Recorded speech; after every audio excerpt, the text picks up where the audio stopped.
बोलिए सद्गुरु भगवान की जय।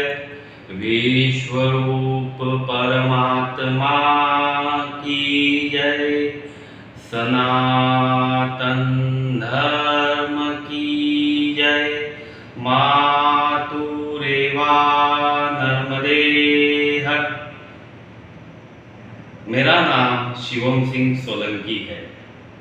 मैं फिलहाल ही में यूट्यूब पे जुड़ा हूँ, जहाँ की मुझे लगता है कि इस प्लेटफॉर्म से या इस सतह से मेरा जो अनुभव मुझे आज तक जो प्राप्त हुआ है, जिसका विषय अध्यात्म है, जो मैंने जाना जो सीखा, उसके बारे में मैं आगे बढ़ूँगा और जिससे सभी मानव समाज को उसका लाभ हो, उसके लिए मैं प्रयत्नशील रहूँगा और प्रयास करता रहूँगा। जीवन में हम आए जरूर हैं, परंतु हमें जीवन का उद्देश्य अभी तक पता नहीं है। तो उसी उद्देश्य को खुलासा करने के लिए मैं यहाँ प्रस्तुत हुआ हूँ, जो कि पूरा आत्मयोग आत्मनिश्चय से जुड़ा रहेगा। पूरा जो ये ज्ञान मैं यहाँ पे प्रचार प्रसार करूँगा वो सतयुगी ज्ञान रहेगा और वो आधारित रहेगा गीता, रामायण और जो अन्य धर्म ग्रंथों पर ही रहेगा। पर उसका जो मर्म और जो शीर्ष है, जो असली में उसका कायदा है, जो वास्तविक अर्थ है, वो आज की दुनिया में लोग भ्रमित हो चुके हैं। उसी भ्रम को दूर करने के लिए और ज्ञान को विज्ञान सहित देने के लिए प्रयोग दृष्टि से कि परमात्मा किसे कहते हैं, वो दिखता क्यों नहीं, उसको जानने की युक्ति क्या है, तो वही युक्ति में जो नवम बुद्ध अवतार भगवान मायानंद चैतन्य जी के द्वारा जो अवतार हो चुके हैं कलयुग में 1868 में, उसी के बारे में आपको यहाँ बतलाता रहूँगा।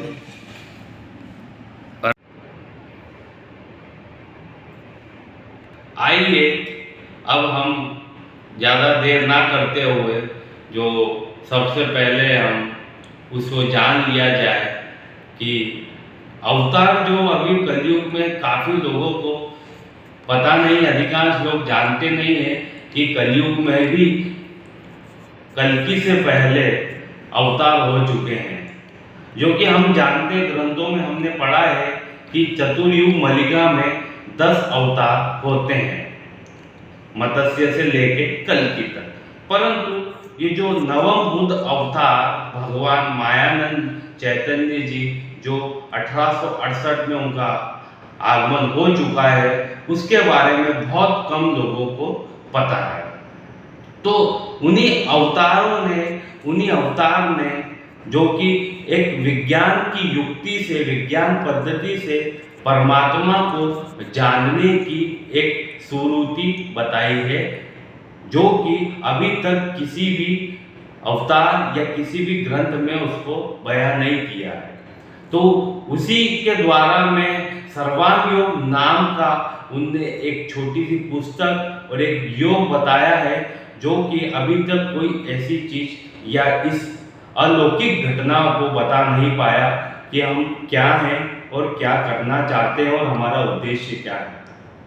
तो ये जीवन कलेश दिखता है हमको, जो अशांति का माहौल दिखता है पूरे मानव समाज में, दुनिया में, ये उसी के कारण है क्योंकि हम सबको अलग अलग मानते हैं।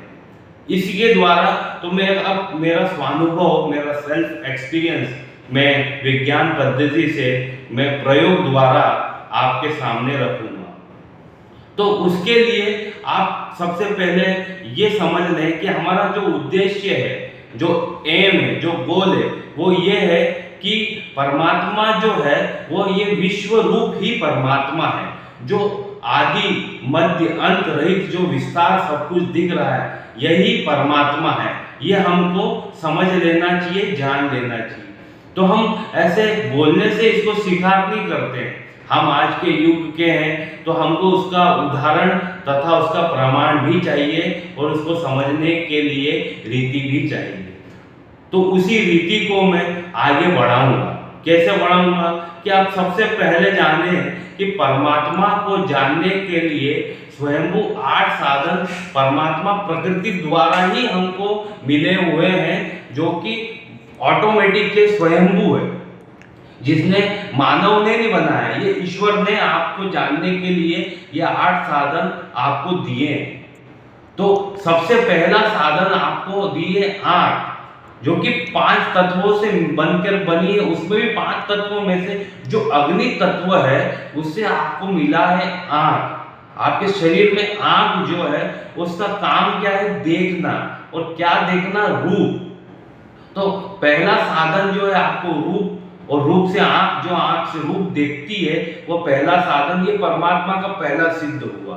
तो आप ये रूप यहाँ देखें या इसको पूरा विश्व में कहीं भी देखें, तो हमेशा हम इसको देखने के लिए किसी भी वस्तु का रखें। तो आज मैं वस्तु अधिष्ठान स्वयं को ही मान लूंगा पदार्थ, ठीक है। ऐसे आप कुछ भी चीज विश्व रूप में देख सकते हैं, जो आपको दिखेगा वो सब रूप ही रूप दिखेगा। तो मैंने स्वयं को मेरा अधिष्ठान मान लिया। आप मुझे भी देखेंगे या मुझे कोई और देखेगा तो रूप दिखेगा। दूसरा साधन आपके पास स्वयंभू प्रकट है, जो कि है आपके पास स्पर्श। स्पर्श मतलब किसी भी चीज को छुएंगे आप, तो आपको हमेशा छूने का अनुभव आएगा। तो छूने का अनुभव आप विश्व मात्र में, पूरे ब्रह्मांड में कोई भी वस्तु को छूते हैं तो आपको छूना महसूस होता है, जो कि वायु जो तत्व है उससे आपको प्रदान होगा। तीसरा आपके पास है शब्द। शब्द मतलब आकाश तत्व से। आकाश तत्व आने ये नहीं जो ऊपर दिख रहा है नीला गगन, उसको आकाश नहीं कहते। शाब्दिक अर्थ इसका आकाश का अर्थ है अवकाश, खालीपन, पोलापन। तो खालीपन कहाँ नहीं है? आज हम मुझे या इस चीज को बजाएंगे या अन्य चीज जो भी पूरे अपने विश्व में है उसको बजाएंगे तो उसमें शब्द सुनाई देगा। आप यहाँ बजाओगे तो भी शब्द आएगा, आप इसको विदेश या अन्य कहीं पृथ्वी के स्थल पर बजाओगे तहाँ भी उसका आपको शब्द सुनाई देगा। तो इससे आपका 3 जो है वो अंग पता चला। चौथा आपके पास है जीभ। जीभ से रस। रस मतलब आप जल तत्व से आपको जीभ मिला। तो किसी भी वस्तु को या अपन चख के देखेंगे तो हमको हमेशा स्वाद ही स्वाद मालूम पड़ेगा। तो पूरे विश्व भर में जो भी वस्तु है आप उसको चख के देखेंगे तो आपको उसको स्वाद मालूम पड़ेगा। चौथा जो है आपको तत्व हमने समझा है। पांचवा आपके पास है गंध, जो पृथ्वी तत्व से मिली है। जो भी चीज को आप नासिका द्वारा सूंघेंगे तो आपको सूंघ के जो वस्तु के बारे में पता लगेगा, तो सब में गंध रमा हुआ आपको दिखेगा। यह आपका 5 तत्वों का मैंने विश्लेषण कर दिया। छठा आपके पास है मन। मन का काम है अच्छा बुरा और अच्छा बुरा दोनों। तो मैं अगर आपके सामने कोई भी वस्तु रखूं, देखा जाए तो मैं आपके सामने मिश्री देखता हूँ, ठीक है। मिश्री से आपको सरल में समझ में आया। मिश्री को आपने एक काम किया कि आपने उसको घी के साथ मिलाया। तो मन का प्रयोग कर रहा हूँ, मन को कैसे जानेंगे, परमात्मा मन को किस तरह जाने। तो मिश्री के साथ आप पानी को घी को मिलाओगे, है ना।